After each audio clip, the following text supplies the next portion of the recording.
buongiorno a tutti, porto il saluto del Presidente regionale Giovanni Follador e delle Proloco del Veneto. Ringrazio la Proloco di Milano per l'invito.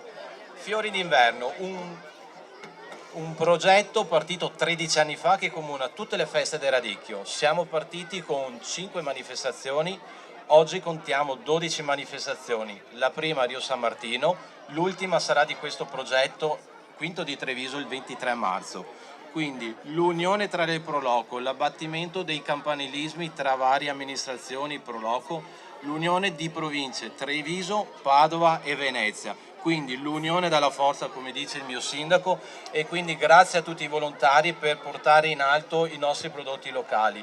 Prodotti della terra che in questo periodo devono essere protetti e tutelati.